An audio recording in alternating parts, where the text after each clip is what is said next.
Good.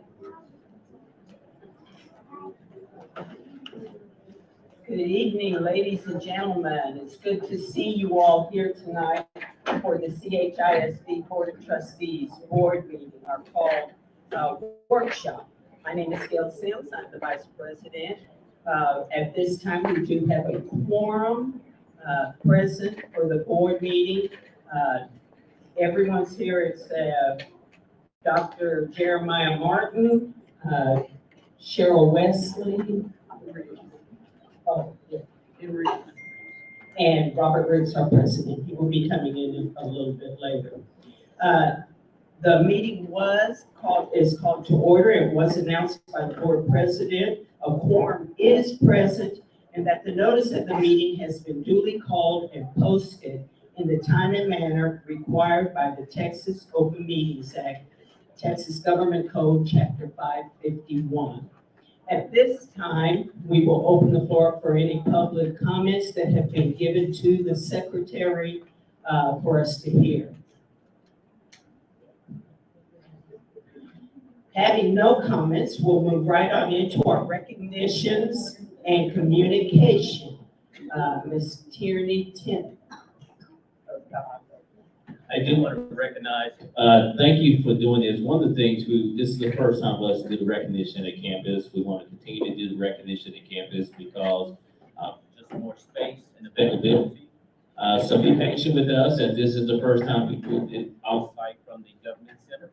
And so we are still working out some things, but I do appreciate you being here because the student recognition is important to us. It's part of our student outcome goal. We look at goal 4, we have kids involved in extracurricular and co-curricular activities. So we do want you to understand how important it is to us that we recognize our scholars for the excellent work that they're doing in our school system. Ms. Tennant.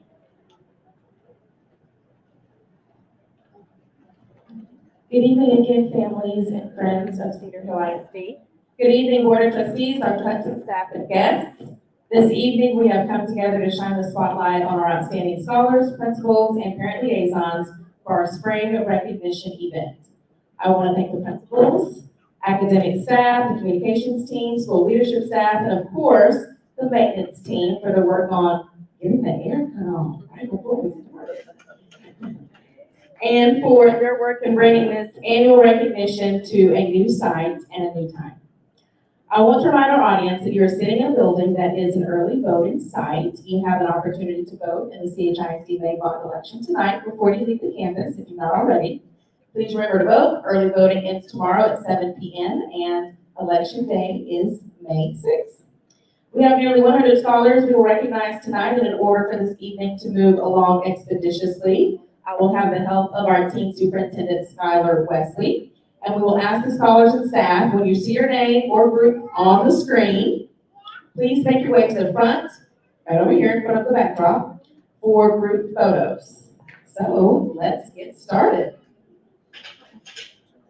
First up, earlier today, Dr. Hudson, Carla Settle, and teacher Irene Cardoso participated in a news conference with other North Texas superintendents to encourage legislators to increase school funding and teacher pay. Mrs. Cardoso spoke on behalf of all North Texas teachers and did a fantastic job.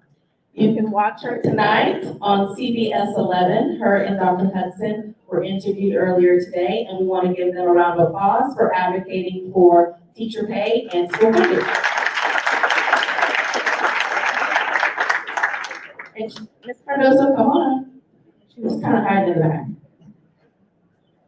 Thank you so much, Mrs. Cardoso. You did a great job today. Everybody give Ms. Cardoso a round of applause.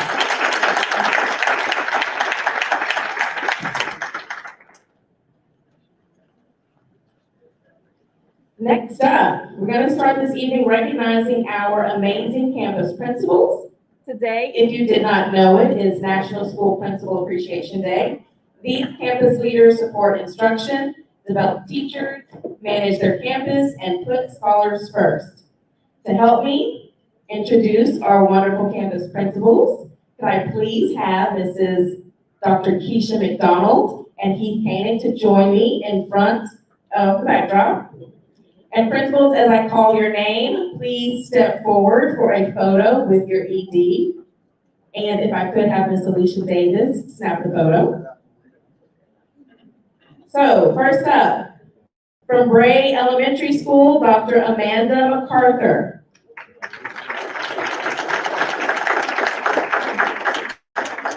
Followed by Collegiate Prep, Dr. Xavier Lewis.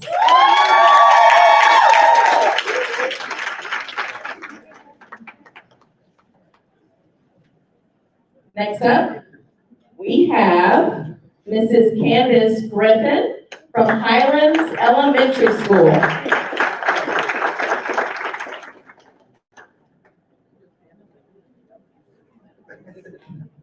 We promise you have one, Dr. Lewis.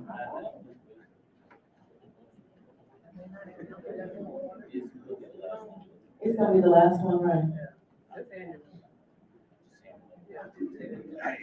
Okay. Next, Dr. Hudson, if you could find High Point Elementary, Dwight Perry.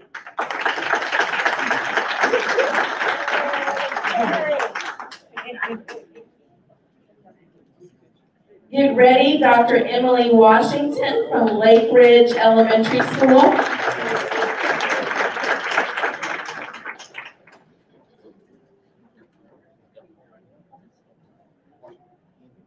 Come to the front, Dr. Shante Mackey from Plummer Elementary School.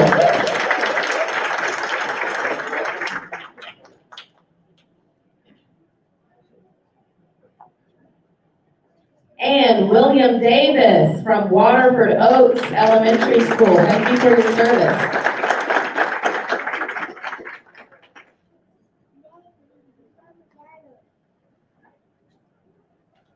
Secondary principal, Dr. Jared Peters from Bessie Coleman Middle School.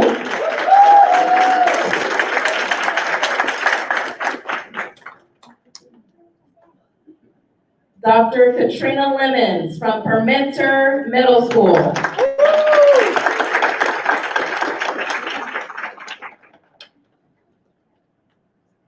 John Edmond, it's your turn.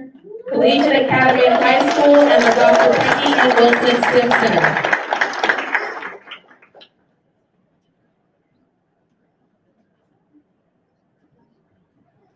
Next up, Dr. Keisha McDonald, acting principal at Cedar Hill High School with Dr. Hudson, a photo.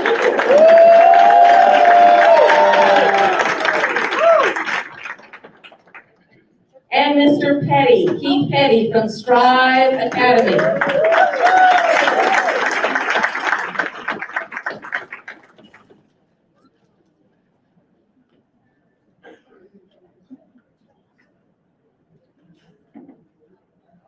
Congratulations, principals, and thank you so much for what you do for our scholars and staff each and every day. And one last group photo. Followed by this group photo, we will have Dr. Keisha McDonald and Heath Koenig to come up and announce our Campus Leadership Program winners from Cohort 2.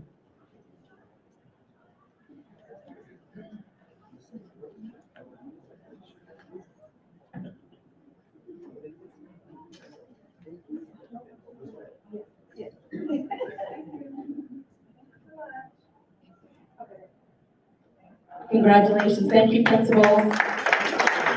At this time, we will have you welcome Dr. Keisha McDonald and Heath Koenig with an announcement regarding our Campus Leadership Program.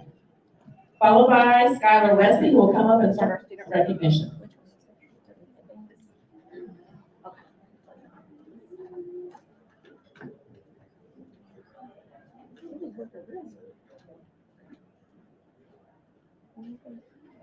Okay, as we're working on that, we have been part of the Holsworth Leadership cohort with HEB in our district for 2 years now. And part of that process has been developing our district level leadership team.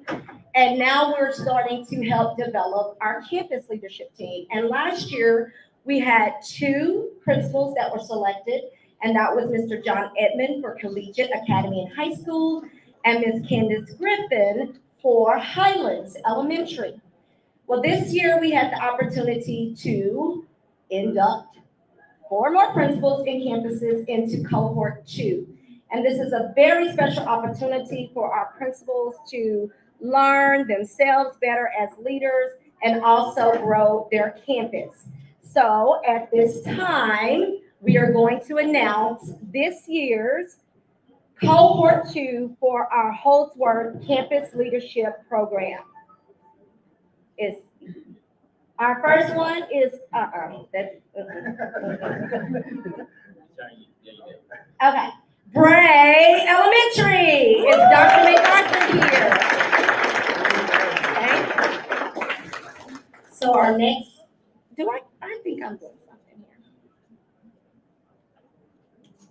here. Okay. These nails. All right, the next one is High Point Elementary. Mr. Dwight Perry is the proud principal of High Point Elementary. Congratulations, Mr. Perry at High Point.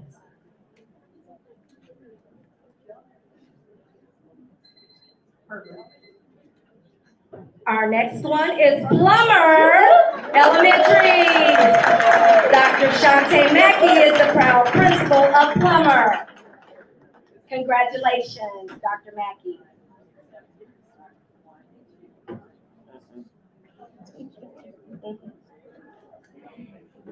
And last but not least, our final winner, Waterford Oaks. Mr. Will Davis is the proud principal of Waterford Oaks Elementary.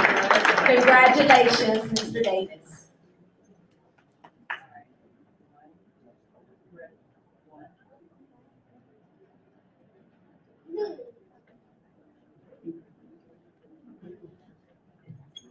One more time for our campus. Congratulations, campuses. Thank you for leading this work.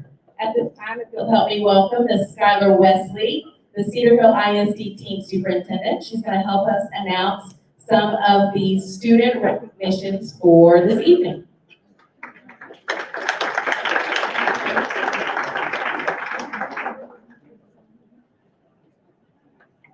All right. Good afternoon, everyone. How's everybody doing today? Good. All right, that's great. We will kick off our student recognitions by applauding the scholars who were named to their campus National Elementary Honor Society. We will start with Bray Scholars. If you are here and see your name on the screen, please head this way along with your principal. These 3rd through 5th grade students have demonstrated that they are college and career ready based on Achieve 3000 and classroom performance. Congratulations to these high performing scholars.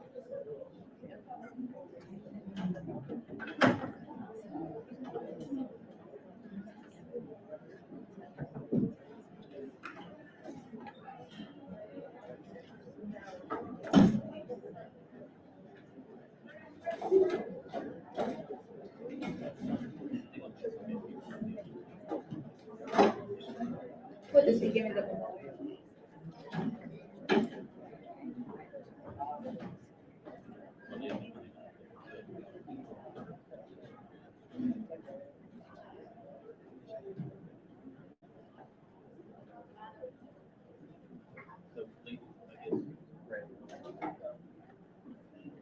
Let's give them a round of applause as they walk in.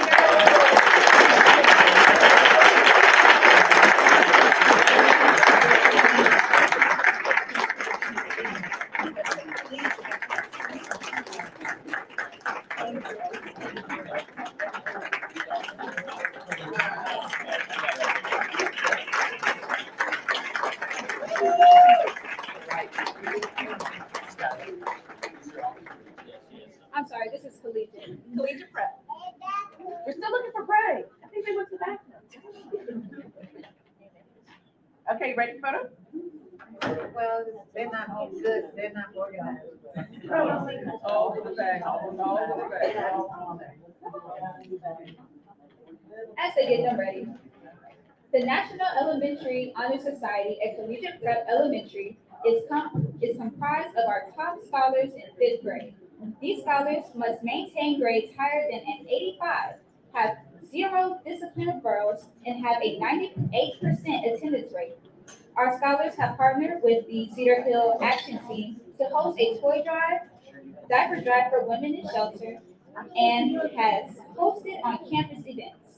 These scholars raise funds for our campus to be able to provide a unique incentive for our campuses.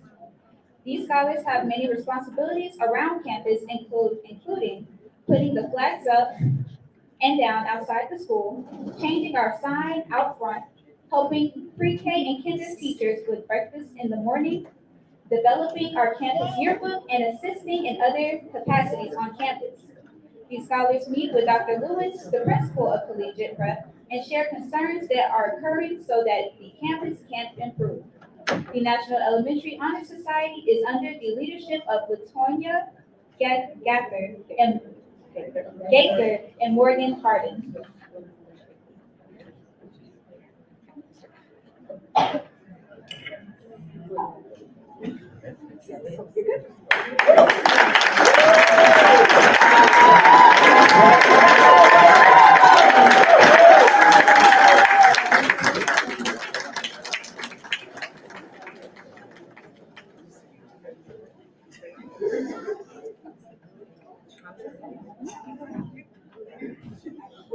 Next, we have Lakeridge Elementary. This is the list of National Elementary Honor Society inductees from Lakeridge Elementary School. Dr. Washington and scholars, I hope you are making your way down to be recognized for your citizenship and academic success.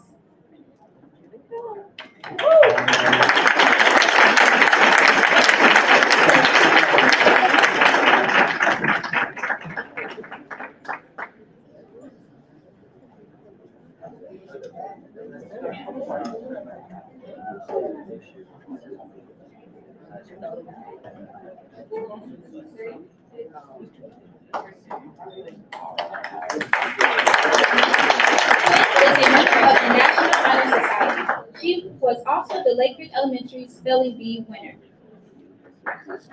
Congratulations.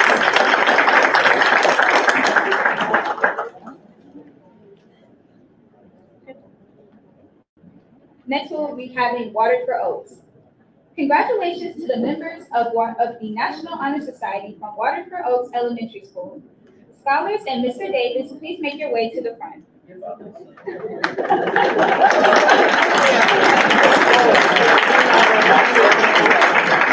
scholars are all qualified for induction into the National Elementary Honor Society. To qualify, scholars had to have scholarship beat average, service seeking opportunities to help others, leadership carrying oneself with dignity and taking ownership and responsibility for actions, character, valuing diverse cultures and building relationships, perseverance, respect, and honesty. The campus induction ceremony will be held May 10th at 6 p.m. in the Water for Oaks cafeteria.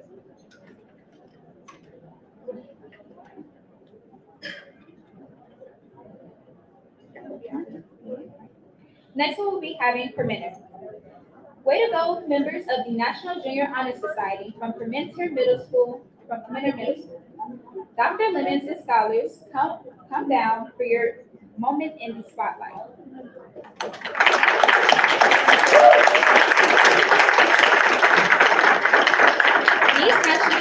These National Junior Honor Society members were inducted on March 9th. On March 9th. In addition to these students excelling tremendously in their academic and social endeavors individually, they just completed an awesome celebration for the National Student Leadership Week last week. Each day they highlighted a National Junior Honor Society pillar through themed dress days and shared leadership tips campus-wide via the morning announcements. Other school leaders were identified and highlighted on the leadership board in the hallway during this time as well.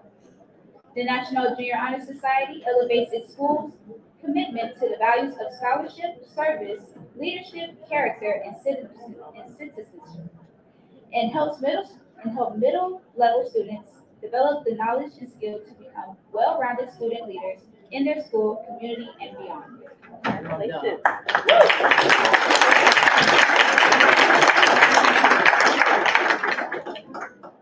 Next, we'll be recognizing Bessie Coleman Middle School.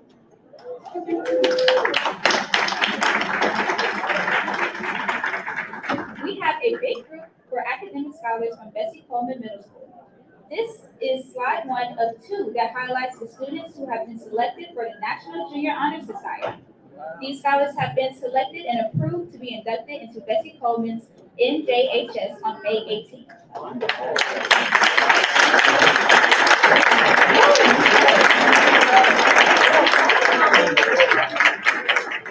Continuing our applause for Bessie Coleman scholars, these are the remaining members recently inducted into the National Junior Honor Society.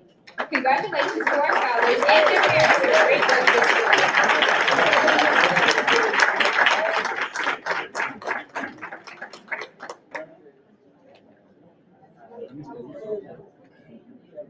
I can see you. You can see me.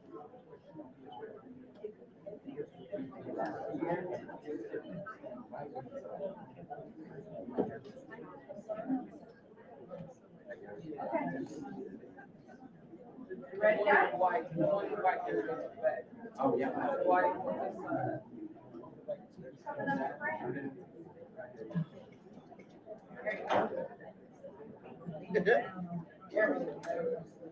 Everybody found a winner. Okay, look here. 3, 2, 1. Very good. Congratulations.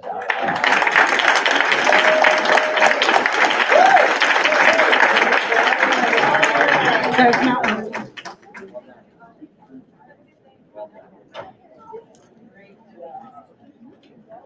Next up, we will have Collegiate Academy and High School. The scholars inducted into the National Honor Society at Collegiate Academy and High School. The Cedar Hill Collegiate National Honor Society chapter was established on September 19, 2009, and they have now celebrated their 14th year anniversary. Each year, NHS scholars dedicate countless hours to the school, community service projects, and fundraisers for various charities. During this year, scholars made up teacher appreciation and Valentine's Day cards for local retirement homes, hosted 2 teacher appreciation breakfasts, organized the Trunk or Treat event in Cedar Hill Square, which amassed almost 2,000 visitors and donated teddy bears to the local children's hospital, volunteered at our fellow NJHS Middle School chapter's induction ceremony, Bessie's STEM Nights, High Point Literacy Night, which was a huge success, Zullaby Library, Cedar Hill Valley College STEM field trip, and tutored elementary scholars at High Point. This is a collegiate academy. And then we're gonna have high school.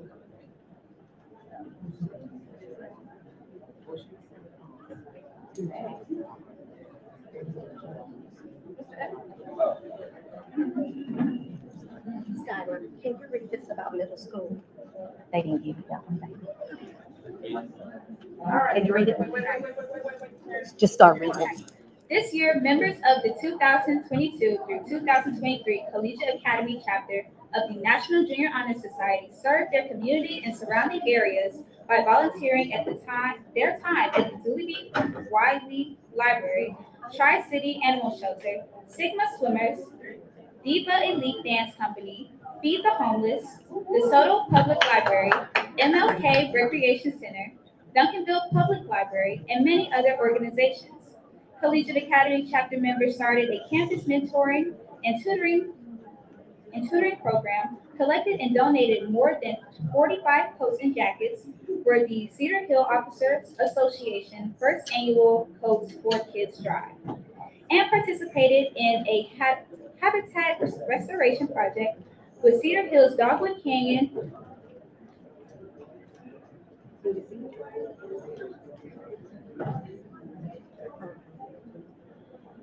Audubon Center. Collectively, they've completed more than 1,000 service hours this scholastic year.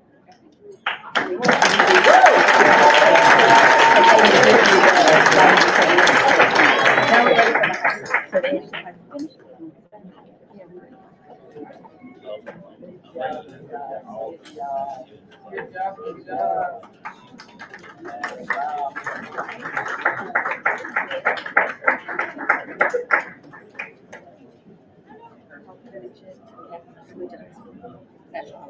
Now for Collegiate High School National Honor Society.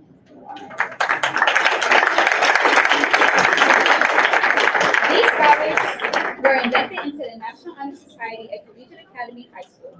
The Cedar Hill Collegiate National Honor Society chapter was established September 19, 2009, and they have now celebrated their 14th year anniversary.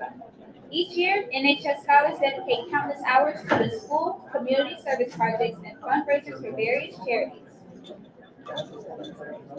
During this year, scholars made teacher appreciation and Valentine's Day cards for the local retirement home, hosted 2 teacher appreciation breakfasts, organized the Trunk or Treat event in Cedar Hill Square, which amassed almost 3,000 visitors in total, donated teddy bears to the local children's hospital, volunteered at our fellow NJHS Middle School chapter's induction ceremony, Betsy STEM Nights, High Point Literacy Nights, which was a huge success, Luby Library.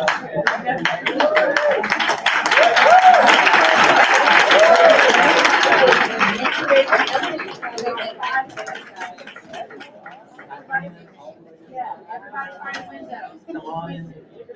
That is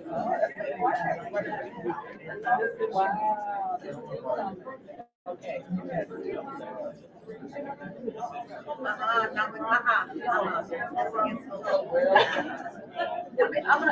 hold it up.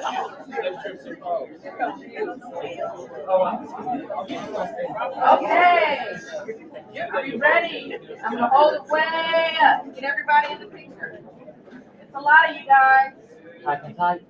Yeah. Make sure you see the camera. Okay, look here.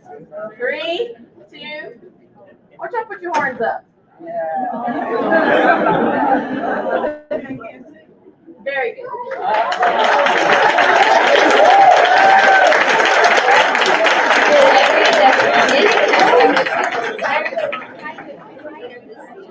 To make an impact all the while representing our 4 pillars of foundation. In the society, we display traits of leadership, character, scholarship, and service. But most importantly, we are a family, and love and support for each other keeps us strong. All in all, this organization and its activities wouldn't be possible without the support and guidance from our administrator and our chapter advisor, Ms. Tawara. Yeah.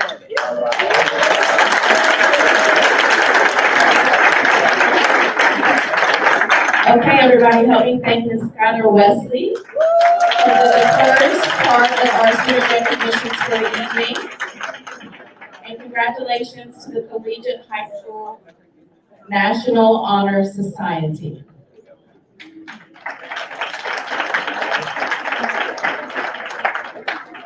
All right, as they make their way out of the room and to return to their seats, my colleague Alicia Davis will take over taking photos as we bring our junior chef competition winner to the front. This year, Aramark held its first junior chef competition. We are proud to recognize Serenity Brown as the inaugural winner. Come on down, Ms. Serenity and Mr. Edmond.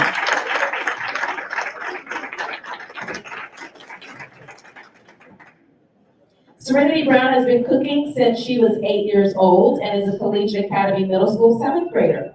She ended up winning the competition by making some delicious cereal bars with dried fruits, honey, almonds, sun butter, and dark chocolate. Congratulations to Serenity Brown.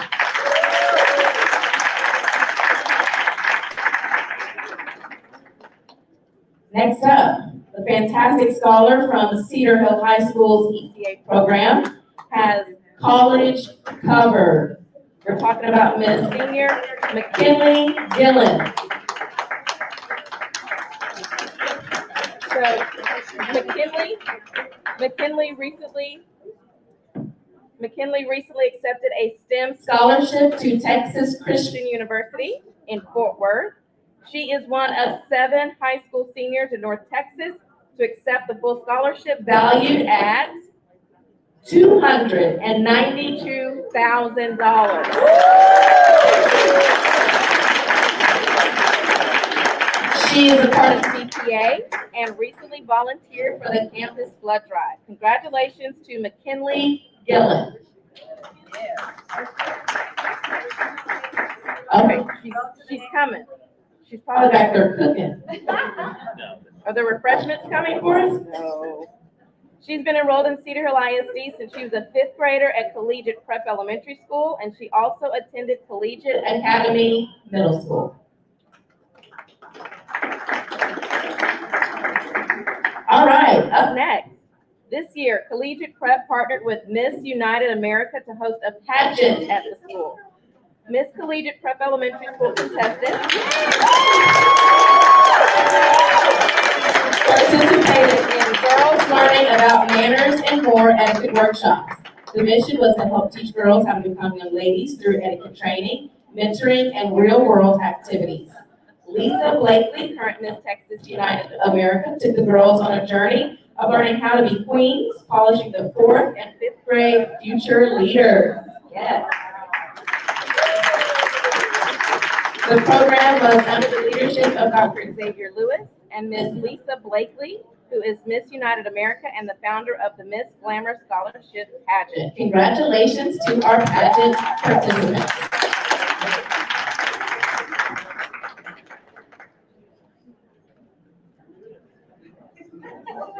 Now we're switching to theater arts. These scholars are excelling in student outcome goal number 4, which is our commitment to increase the percentage of scholars participating in extracurricular and co-curricular activities.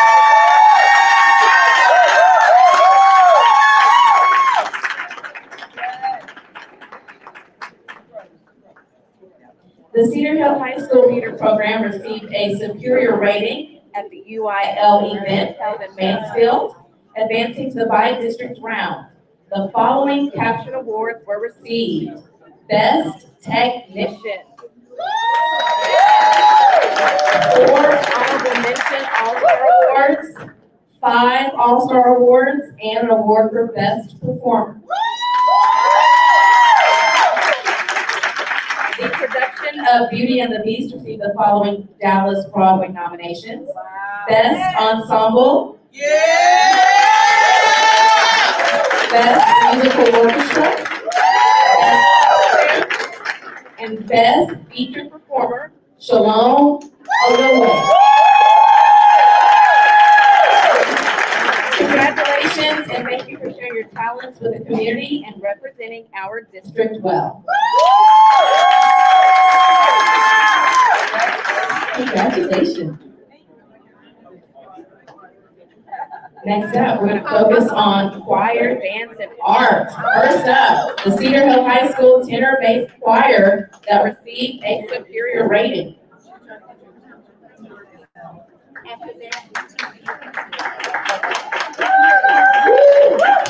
Okay, so the high school tenor-based choir.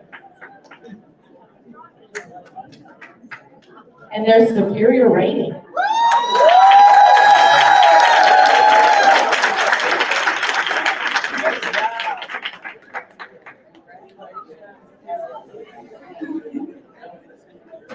Okay, up next, Where the high steppers at? Where's the high steppers? Okay, so the Cedar Hill High School high steppers. They got first place officers in all categories. First place team in all categories.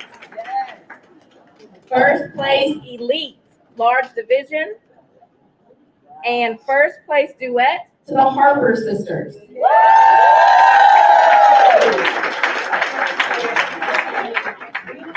Way to go, high steppers.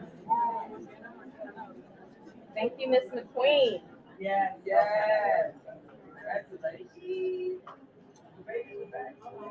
Is she hiding? She was. One more.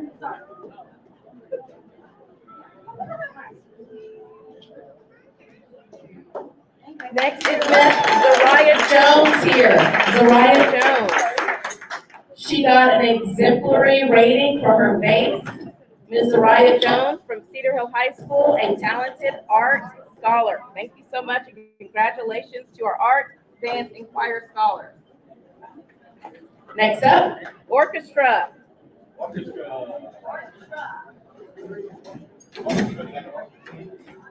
Orchestra from Cedar Hill High School and Bessie Coleman Middle School. Orchestra from Cedar Hill High School and Bessie Coleman Middle School.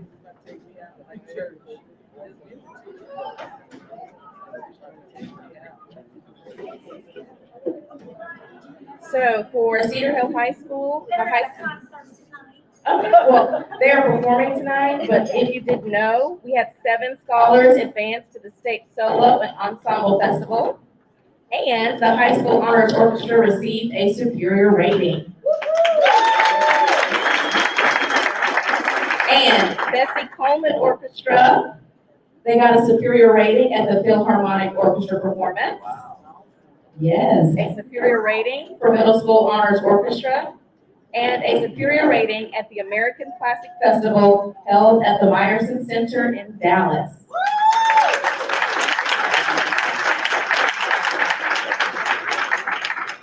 Next up, Cedar Hill High School Red Army Band.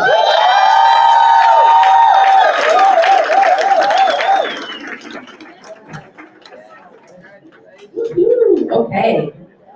Our band programs are second to none and also continue to make us proud with every performance. Way to go to the bands from Cedar Hill High School, Bessie Coleman, and Preventer Middle School for their superior ratings. When it comes to Cedar Hill High School band, we have 3 students advancing to the state solo and ensemble festival. And Cedar Hill High School sub, non-varsity band, and varsity band all earned superior ratings.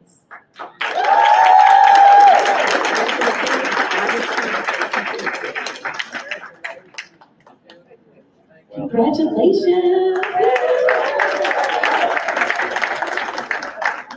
And don't forget, the band from Bessie Coleman also received a superior rating and sweepstakes.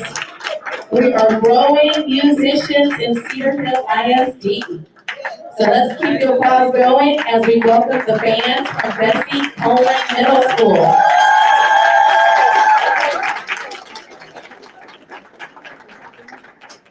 And their superior rating. Congratulations to the Bessie Coleman band.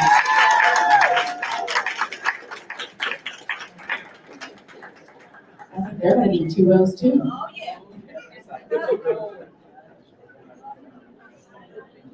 Tall.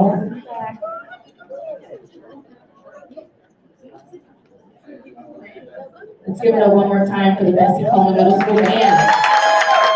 And their superior rating.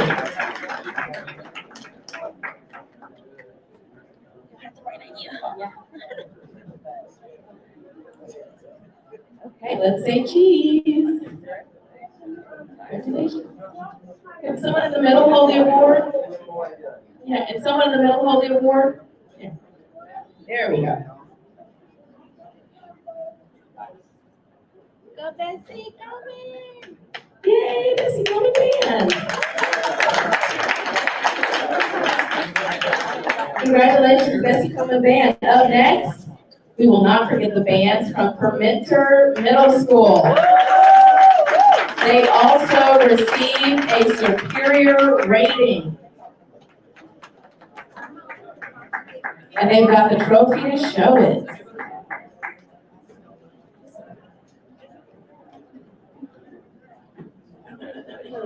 Congratulations to the Preventer Middle School band.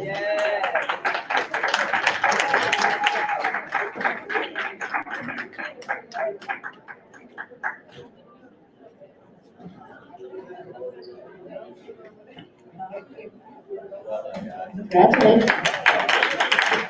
Before we move to athletics, let's bring up Zaria Jones. She won exemplary for her bass. She is an art scholar from Cedar Hill High School. Congratulations, Ms. Zaria. We're gonna turn the, okay, we're coming with the photo. Dad, if you wanna come up this way, you can.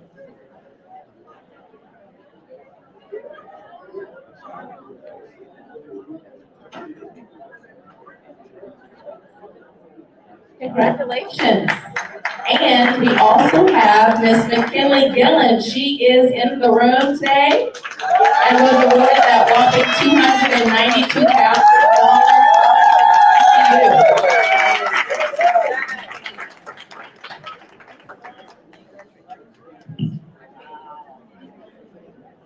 Just a little quick addition from Fine Arts. This morning we found out our elementary scholars, 19 of them, scored exemplary on their teams, which is like the elementary side for base arts. We had 3 from Collegiate Prep, 10 scholars from Gray Elementary, and then we had 6 scholars from 8th grade. So this is the first in history, so we're very proud of those elementary students.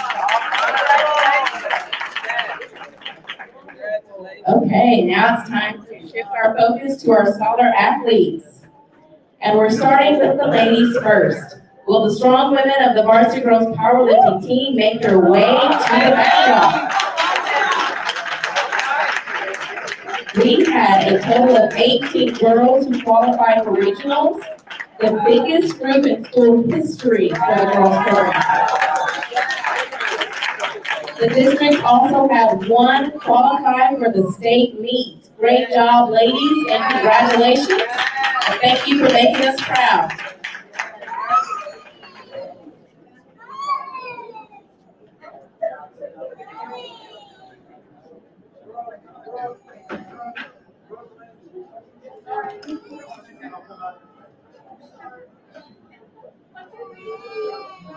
And thank you, coach, as well, for coaching our girls. We appreciate it. Up next, the Varsity Girls Basketball Team under Coach Nicole Collins. Come on down. Oh, okay.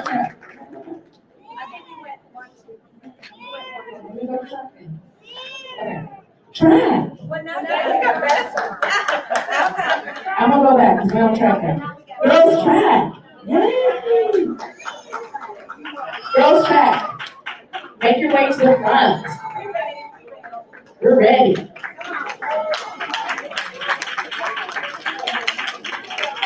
We've got Miss Kristen Bright. This track star qualified for the regional track meet in both the 100 and 300 hurdles.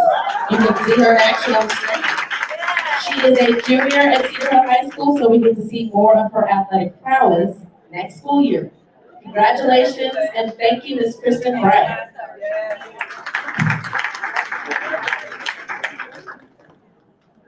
Okay, Coach Collins, the Varsity Girls Basketball Team. Come on down. The Lady Longhorn Basketball Team ended the season with an overall record of 24-14. And we can't wait for tip-off next season. They finished 3rd in districts. They went to the 5th round of the playoffs. And they're ranked number 5 in the DFW area and number 17 in the state. Academic All District includes Jaden Atchison, Kaylin Hale, Lila of Your Heart, Kellis Grant. Honorable mention All District is Kaylin Hale, Brooklyn King, Trinity Thomas, Micah Vaughn, and second team All District it is Taylor Craver.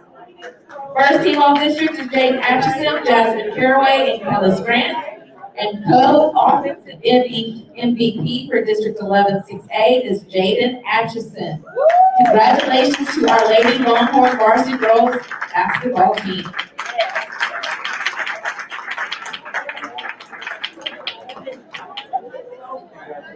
Congratulations. Now let's switch to our male athletes.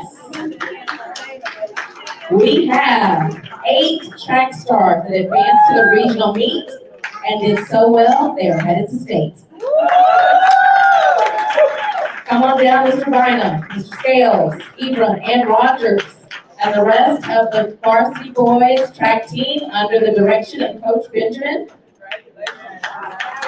And they run as one.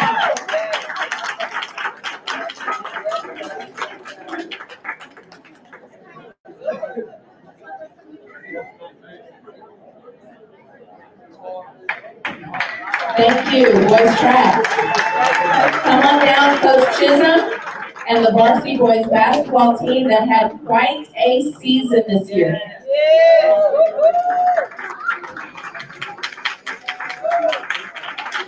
The players advanced to the regional quarterfinal rounds and finished the season with an overall record of 24-14. So congratulations to our varsity boys basketball team and their coaching staff.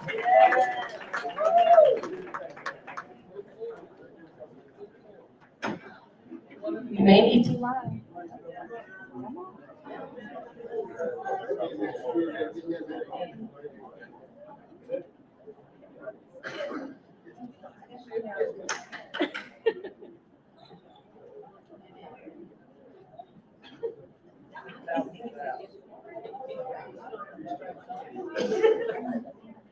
Congratulations and job well done.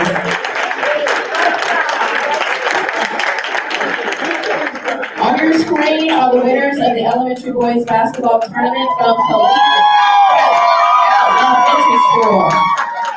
The boys basketball team walked away with a trophy for the Cedar CHISD elementary basketball tournament. These scholars have worked hard to maintain a position on the team. In order to be on the team, players must have 0 discipline referrals and maintain the honor roll. Footage from their game went viral when one player made a basket from half court. These scholars have a responsibility as scholar athletes to help the campus culture by demonstrating the Longhorn essentials each day and encouraging others to make good choices. These players will have an opportunity to play a game against Dr. Lewis and the Collegiate Prep staff on the 3rd Friday in May. The basketball team is under the leadership of Coach Brandon Ray, Sonia Tillman, and Mr. Jones. Congratulations on your win and sportsmanship.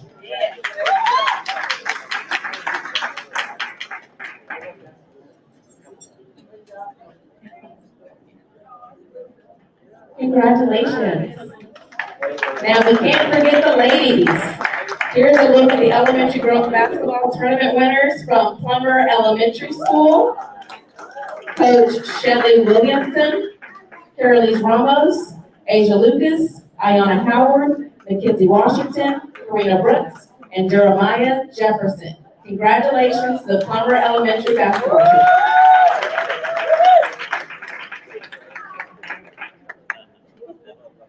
And when it comes to the boys from Plummer, we've got Isaiah Morris, Adrian Chavez, Kamari Swint Love, Cassie Jackson, Jeremiah Purvis, Stephen Flanagan, Moses Chapa, and Malachi Payne. Congratulations. Now let's switch to our CTE scholars from Collegiate High School and Cedar Hill High School. Make your way on down. We've got the Cedar Hill High School National Qualifiers headed this way. Just fresh back from Anaheim, California. And the state qualifiers as well are on your screen. Did great work this year. Yes, they did.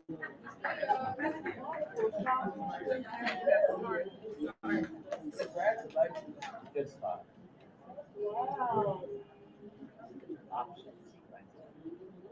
Okay. Up next, from Collegiate High School, we've got our national qualifiers and state qualifiers in BPA. They are on your screen right now. Congratulations to these high-performing scholars. Also fresh back from Anaheim, California, showcasing their talents and making all of Longhorn Nation proud.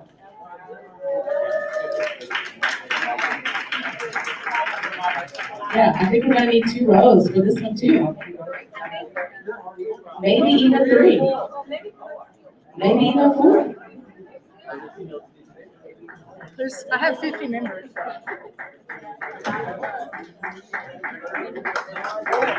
Come on in.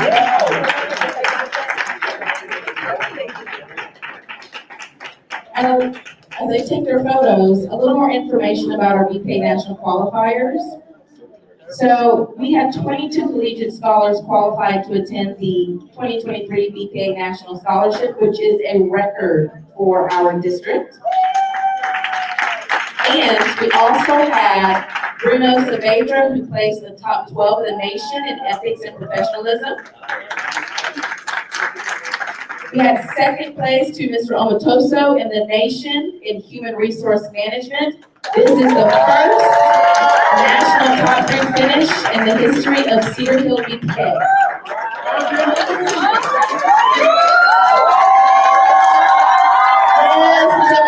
Right there. There she is, second place. Awesome. And then the Ambassador Torch Award for Community Engagement and Service also did us proud. Ms. Ashley Rose Broderick, Elite Soul Morales Aguilar, Josh Porter, and Victor Uche. Congratulations to our PPA scholars.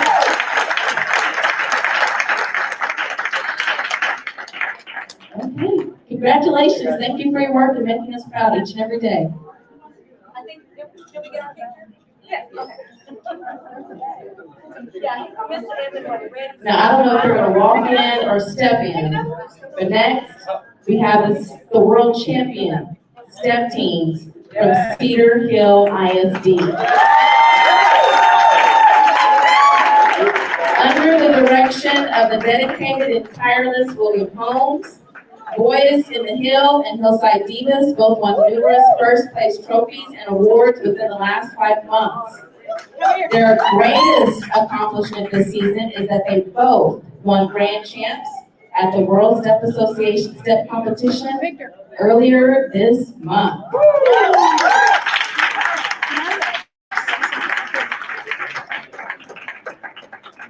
Yes, my student and I have an announcement. Ty, can I have you back in here? Ty Lowe? Is this breaking news?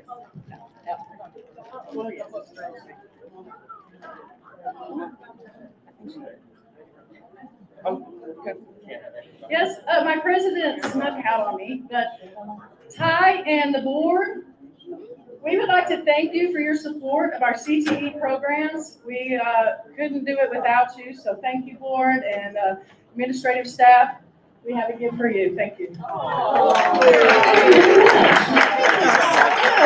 the Hillside Divas and Boys in the Hill that lined up, their outstanding accomplishments are just the beginning. Thank you, Mr. Holmes, for your work with these student steppers.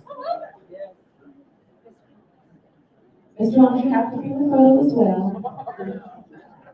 So congratulations to our step team from Cedar Hill ISD, the world champions.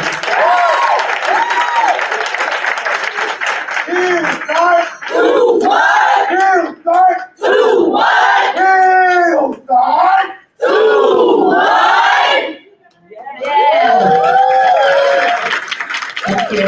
Congratulations, great work to the step team. Up next, it's time to recognize the top 12 from the class of 2023. On your screen right now, we've got the top 12 from Collegiate High School and the top 12 from Cedar Hill High School. On June 3rd, CHISD will hold its annual commencement ceremonies for both graduating classes as they make their way inside. Come on, there we go. From Collegiate High School, Victor Uche, Elijah Duncan, Lamalde Omatoso, Louis Liu, Matthew Mitchell, Naomi Gallegos, Summer Dinwiddie, Elizabeth Bernal, Ashley Zarco, Ethan Duncan, Trinity Harris, and Elixir Morales Aguilar.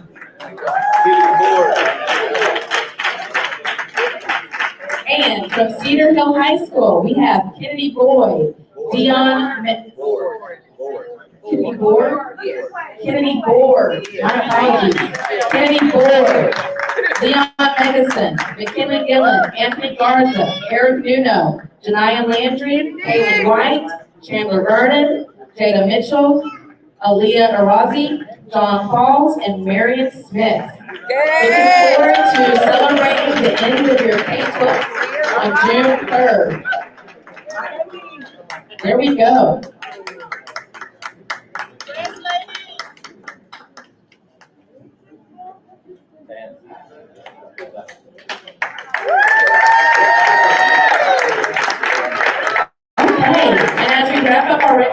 for the evening. We want to take a moment to stop and recognize our campus parent liaisons for their work this school year. Liaison and principals, if you're here, please make your way to the front for a photo. Ms. Tiffany Johnson from Bray, Nikki Kelly from Collegiate Prep Elementary School, Jennifer Sanchez from High Point, Montserrat Moralda from Highlands, Lakeisha Jones from Lake Ridge, LaShonda Thompson from Plummer, Wayne Joseph from Waterford Oaks, Barbara Baker from Bessie Coleman, Gloria Cook from Pimento Middle School, and Maylin Herrera from Cedar Hill High School. Thank you to our parent liaisons.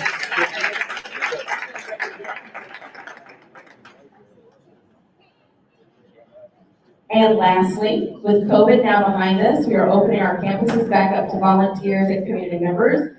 We asked our campuses to submit the names of outstanding volunteers for the school year. We look forward to planning a Volunteer of the Year luncheon for our most dedicated and present volunteers next year. Come on down from Bray, Kimberly Clinton, Marcy Nanny, and Brittany Smith. From Highlands, Sharon Williams. From Lake Ridge, Evan and Sarah Bardo. Taylor Burkhouse, Francesca Curry, Kristen and Gabriel Zavala. From Plummer, Jada Mitchell, Marlon Roy, Sarah Santiago, all of the off-road dads, and CHHS Longhorn leaders. Waterford Oaks says thank you to Christian Nesbitt, Michelle Riley, and Tiffany Plummer. And lastly, Cedar Hill High School, Tony Buchanan, Eric Davis, Vernon Folks, and John Mays. Thank you to our community volunteers. And that concludes our student recognitions. No, you already the bond update right after this. Our bond ambassadors are an update right after this. The base club already go. But thank you all so much, Board of Trustees, for allowing us a few minutes to recognize our students and volunteers.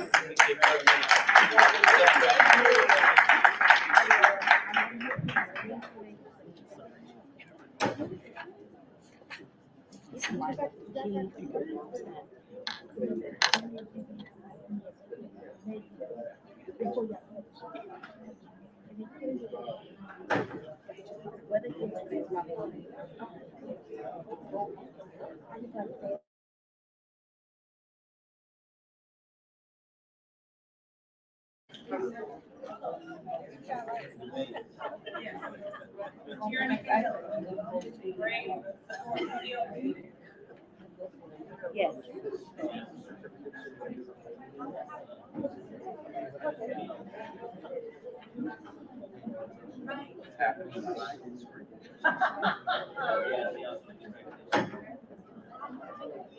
Can we announce about CLP?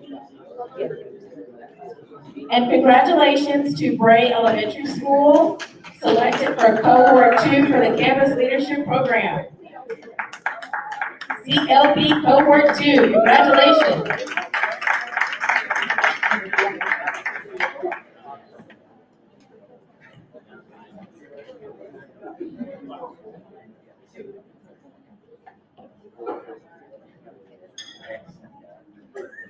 Well, somebody lost a key, so they come looking for it. That's right.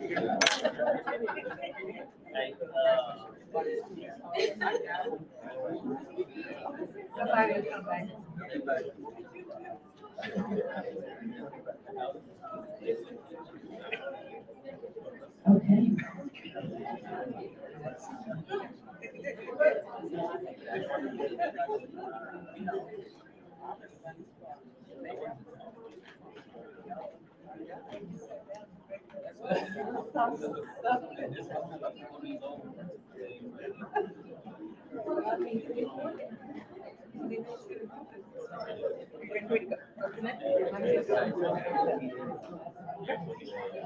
Okay, a little bit more of me as I provide the Board of Trustees and also our community with an update as we move forward with our May 6th bond election. Each day I'm able to get an update on how many registered voters have completed the voting process. For May 2023, we have 33,000 registered voters, and so far we've had 1,700 people actually vote in the May 6th election. Tomorrow is the last day for early voting, and election day is May 6th. Early voting locations is in this building right here, and also the Allen Stanford Recreation Center. When we talk about outreach, we were able to conduct 3 different neighborhood walks. We also held 2 days for voter registration. We have enacted our Smartlet Seniors has visited several of our campuses, most recently the Cedar Hill High School and Collegiate Academy High School. And then also our board members have been busy out in the community, making sure that our constituents and residents are informed about the upcoming bond election. And we want to thank also a private donor who was able to provide vote t-shirts for our elementary scholars during their elementary scholar music night. In addition to outreach, here's what we've been doing for marketing. We've started Why Wednesdays. Feedback that we got the last time around was that we wanted to make sure and tell our community why we needed these propositions. Also, plenty of yard signs. We actually have some extra ones over to my left if you would like to take one with you. Flyers, handbills that are bilingual, banners, bus wraps, an explainer video about the tax rate has been enacted as well. You can also look at an ad in the Focus Daily News from last week, and podcasts and posters making sure our community is aware of Proposition A. But we did something a little special this time around too. We've got our Cedar Hill ISD bond ambassadors. We have 7 current scholars are helping share the facts about the district facilities and their experiences learning in these spaces, and we do have a few of them here this evening. Making their way to the backdrop is Mr. Billy Mason and Cleveland Jackson from elementary school. We also have Miss London Beecham from Plummer Elementary School. Daria Easley and Giovanni Manzella from Waterford Oaks. And from Bessie Coleman, Sanaya McGrew, and Jeremiah Purvis, also from Plummer Elementary School. So you may be wondering, what exactly do you get to do as a bond ambassador? Well, every Friday we drop a brand new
are on your screen. This year, we swapped out Bray Elementary School for Collegiate Academy High School, which is this building right here. And you are able to vote in this building up until 7 p.m. tonight. And I want to thank the parents of our bond ambassadors for taking the time and driving your kiddos to the video shoots and making sure they practiced and knew their lines way ahead of time. They've been outstanding and in costume everywhere they go. Right, Mr. Billy? He's got his helmet too.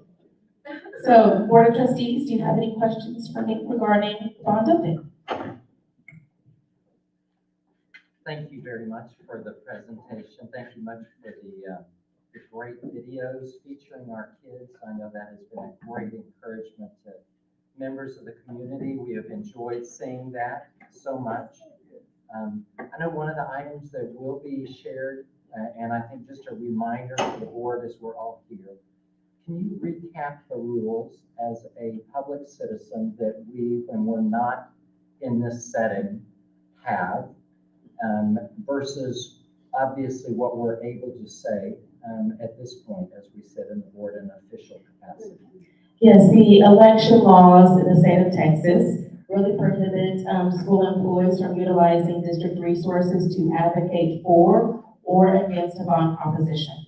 But you have to keep in mind they are U.S. citizens and not always on the job. So as citizens of Cedar Hill, they can advocate on their own time when they're not working in the capacity of a board member or in the capacity of a Cedar Hill ISD employee. So if you see them on Saturdays and in the evenings after school, making sure our voters know how to vote in this May election is completely legal. Yes. Well, everybody knows you, so you really never have time, except for him, yeah, except for you. Dr. Hudson is always on, he never gets a day off, so he's always in the capacity of the school superintendent. But a board person, a secretary, a vice president, even the president of a board, they still do not give up their private citizen rights. Yes, you are all residents of Cedar Hill, which is how you were able to get the seat. And so when you're acting in the capacity of a Cedar Hill resident, you do have the right to advocate on behalf of the scholars. I know as comments are made and I'm sure you're getting thousands of emails from lots of people saying this information is being shared and that is information being shared. We as a district are allowed to speak in facts and to represent those, and certainly the videos that we've seen featuring even outside professionals with Mr. Robert from the Bond Council, that is something that's factual and we're able to send that out. So I think that's important for all of the board members just to be reminded. There will be those that will imply that there is a level of freedom that we give up, and that's not the case when we're not representing the board. Yeah, any of the deliverables that you'll see from Cedar Hill ISD, it will say vote in the election, not vote for the election, because that for is advocation. And so we are very cognizant of the election ethics laws. And I know no one up here on this dais or a staff member within Cedar Hill ISD, while we want to make sure our community is informed, we will not be breaking any election ethics rules. Just real quick, I want to make sure that I say to our students especially and to the community who are out there advocating for the bond. I want to thank them for all the work that they are doing on our behalf, on our kids' behalf. I want to thank them, make sure they know how much the board appreciates what they're doing. I do too want to put for the record that it will be said, if we coulda, shoulda, woulda, what we've done is what we needed to do. And I am pleasantly pleased as a citizen of Cedar Hill ISD, the work that we've done, the efforts of all parties. So kudos to the community, to our scholars, to the staff, and to the board for allowing us to have the opportunity to exercise our right to vote for things that we need. So I'm pleasantly pleased and honored to be able to be a citizen in Cedar Hill. And I'm pleasantly pleased. Okay, anyway, I'm very excited about the scholars who were up here tonight and how little they had to work with and how magnificent they did. Yes. 2 in the nation ones, and I mean, just, $290,000. it's just awesome. Yes, yes. Thank you, Dr. Hudson. Thank you for shining a light on our scholars. Well, and that's part of the student outcome goals number 4. And, you know, we understand that this bond is really gonna help the pathways. We talk about the Fine Arts Academy. You just saw excellence at all different levels, including, if you remember, we just, I guess 3 years ago, just put elementary art at every elementary school. So now we've had 19 of our kids qualify. So it is showcasing, and we're putting the emphasis on kids being involved, because it goes back to the youth group survey about belonging. And those clubs and organizations help our kids to feel like they belong to our Longhorn Nation. And so we want to make sure we continue to make sure they belong. You remember the step team, it's one that was the high point steppers. Now they have expanded so much to the point where it's just really an exceptional job. And we want that.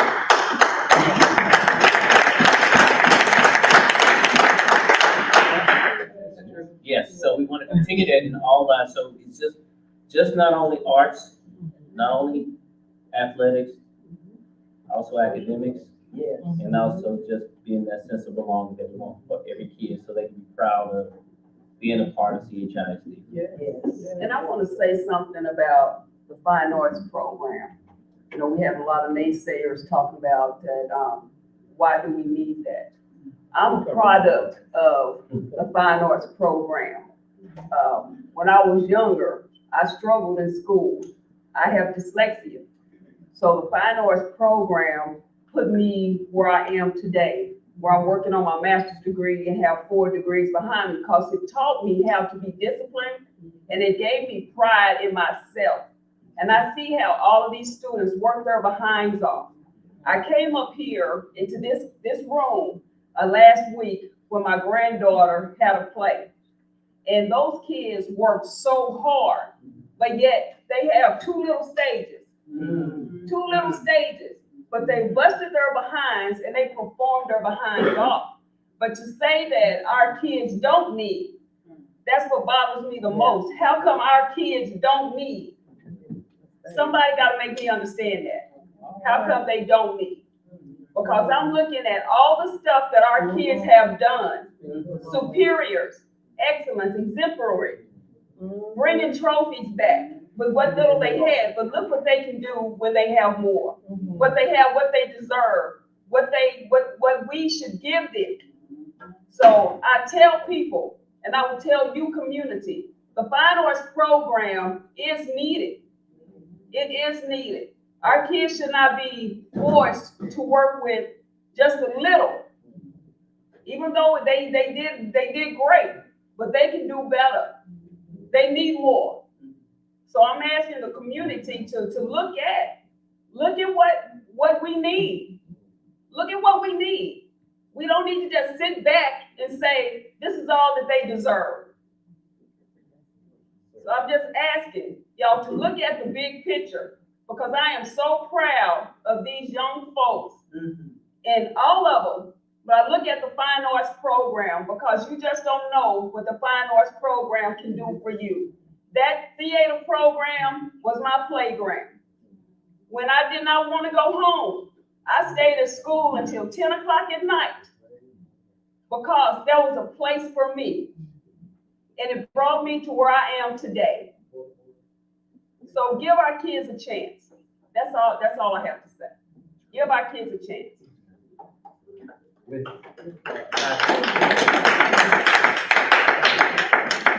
I want to thank Ms.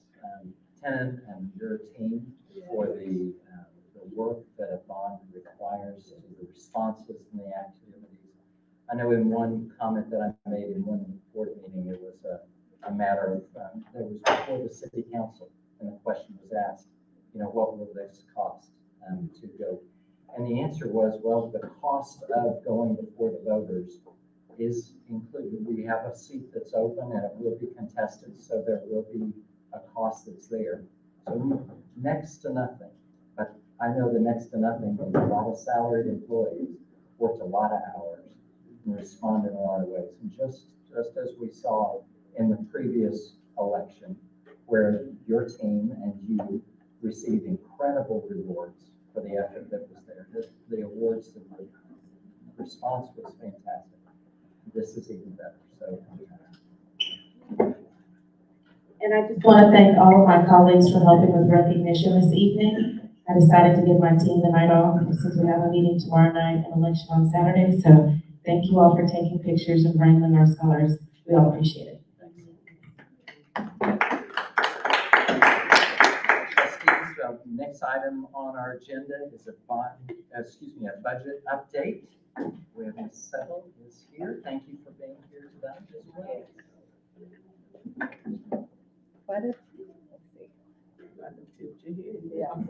What a tough act to follow.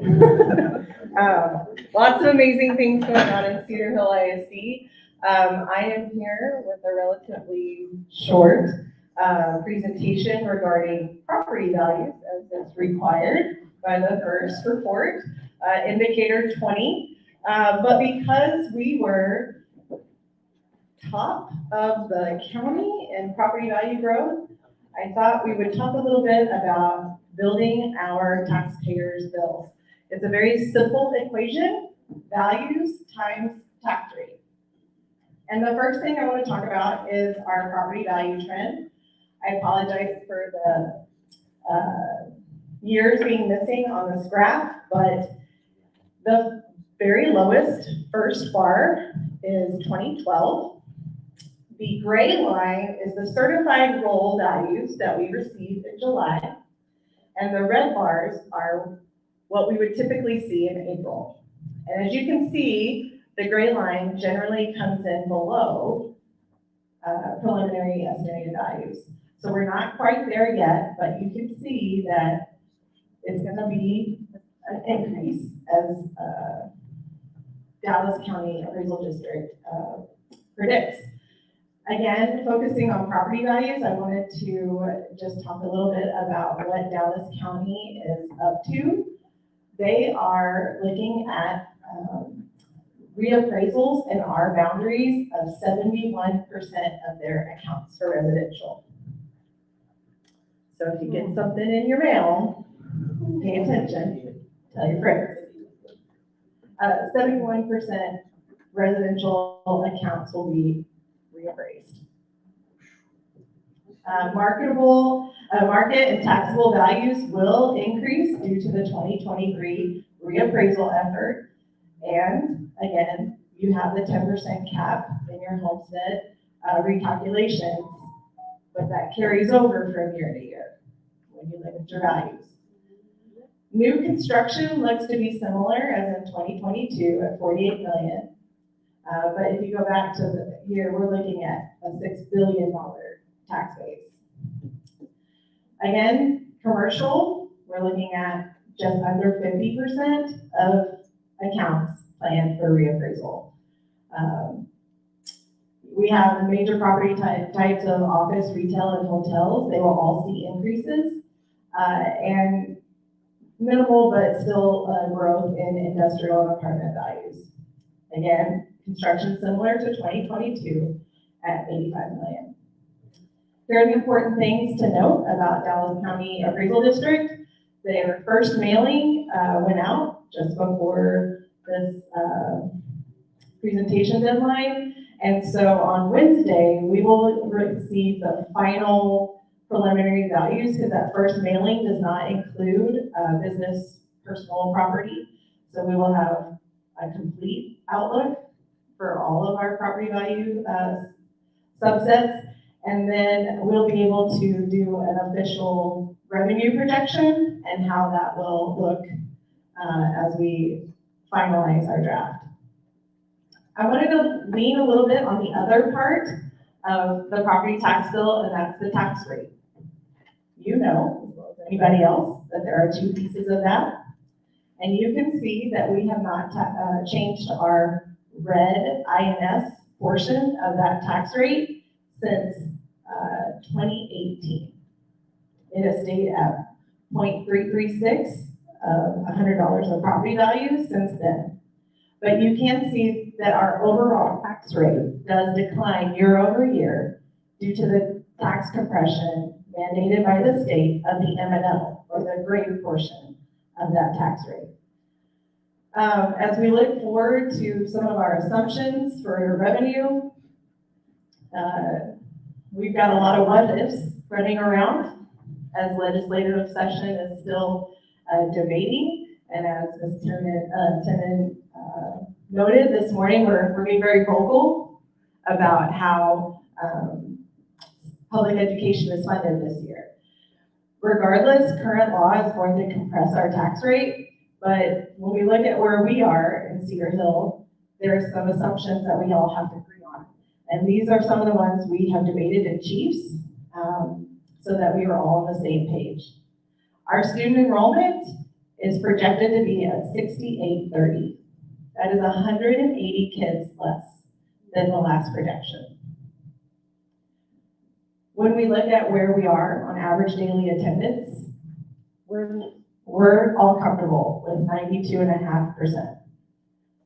I have full faith in my friends in the student services department, but we're living with 92.5% at this point.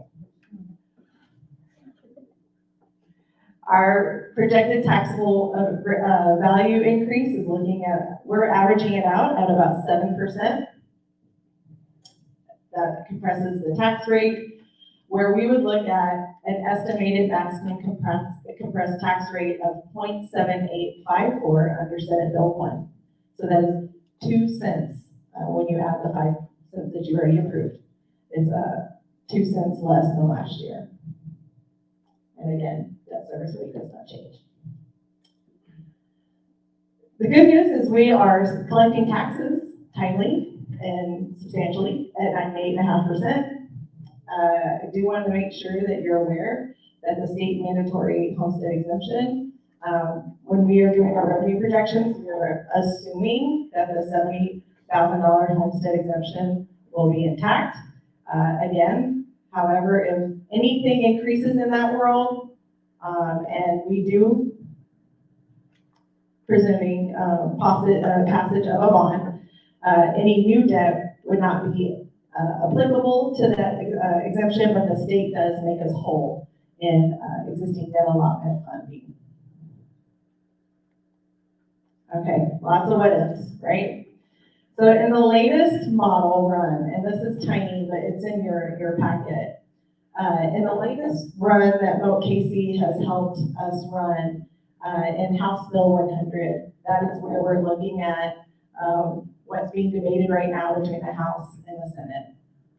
But under House Bill 1, it does give an increase of just under 65 to 6,500 per ADA. We're now at 6,100. I thought it'd be important for you to understand that that increase for Cedar Hill would only generate $1 million. That is equivalent to just over 2.5% raise just for our teachers. $1 million will be just over 2.5% increase for our teachers. I don't know about you, but I don't think that, this is my opinion. I think our teachers deserve more. And it's just like we heard this morning with Dr. Hudson and all the other superintendents this morning. It's not for a lack of wanting to give more. It's we are limited. So this is the current what if. May 29th is the DA, which is whatever we'll know what comes out of the House. But if we are going to really talk about local control, we need to understand that what our options are should the Senate and the House not do what we think they should. And we do have other pennies to leverage and consider for November. Again, we did not access our disaster golden penny because we went out for a Vader in November. But we have Golden pennies still available to us, and copper pennies. And it isn't until you start leveraging copper pennies do you have to worry about recapture. Recapture is that lovely bill you get from the state when your property values grow, and they take some of your local revenue in an invoice form back to the TDA. We are reviewing our chief level decisions. We've had a really great discussion last Wednesday. We have a few more decisions to make on positions. We will execute salary management as soon as we compile our final draft. We have a finance committee meeting scheduled so we can review that draft on May 10th. Sorry, I have the notes.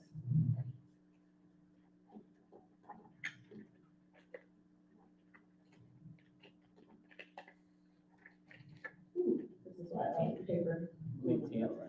May 10th. May 10th is the finance meeting, and then we will have something, a final budget draft for your review on the May 15th budget meeting. Again, May 15th regularly called meeting. We will review again on June 5th, your last call workshop, and June 20th is your last day to adopt the budget for next fiscal year. With that, I will entertain any questions. Trustees, any questions for Ms. Settle this time? Just real quick, when you were talking about the revenue assumptions, and you were talking about maximum M&O tax rate. Mm-hmm. When I was looking at that, in here, you're showing that it possibly could go down to our total tax rate of 1.17 is going down. Yes.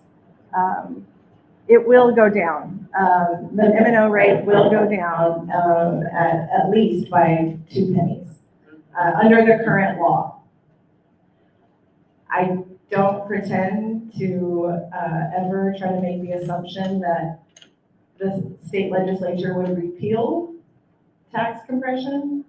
So again, you know, what we've heard is in our Casey's legislative sessions is you might see more homestead exemptions because that's one-time money that they can use. But I fully expect tax compression to continue.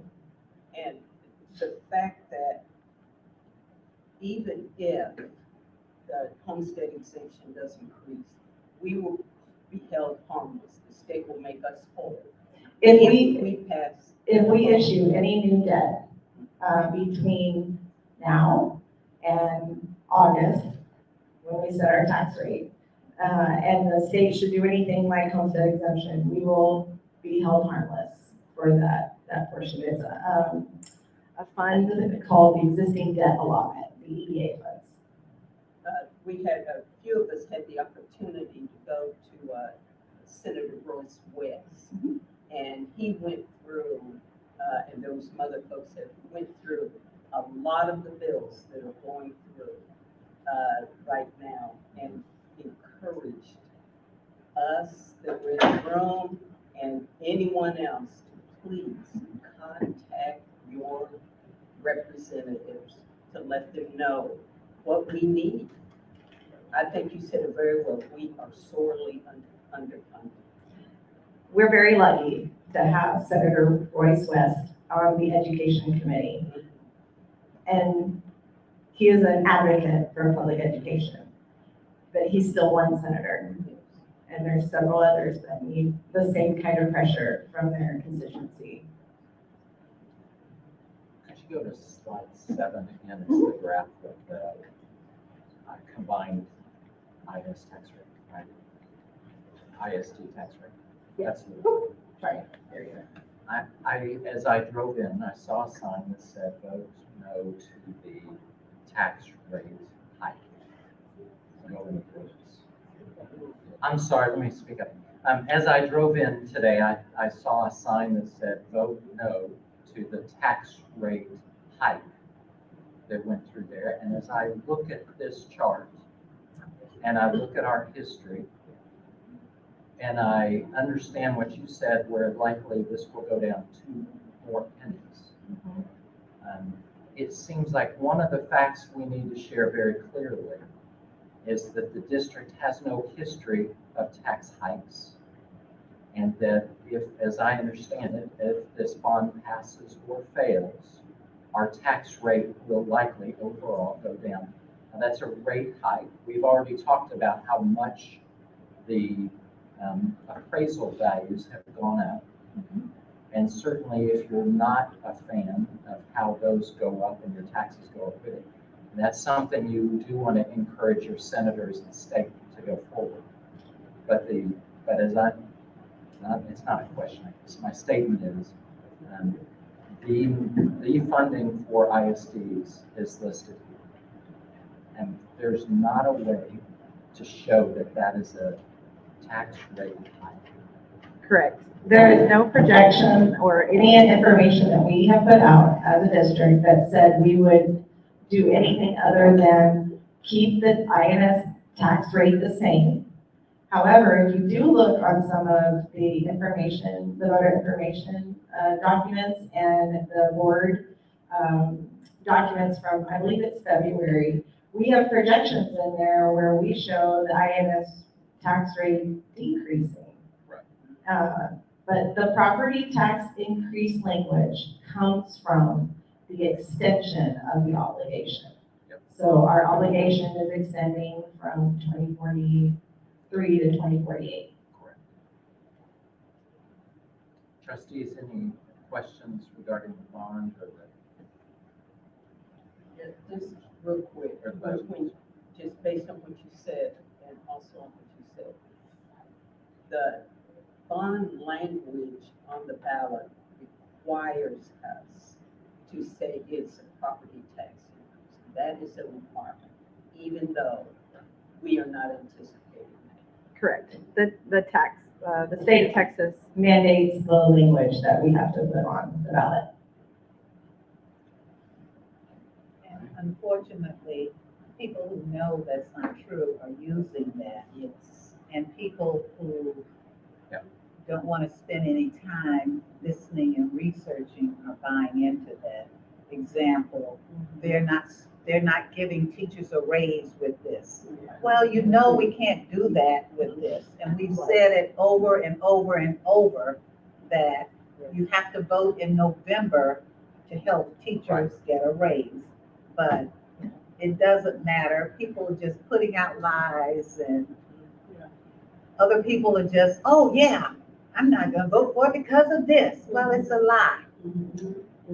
But It is a game of whack-a-mole, as I've told people, and it's just a matter of whatever there.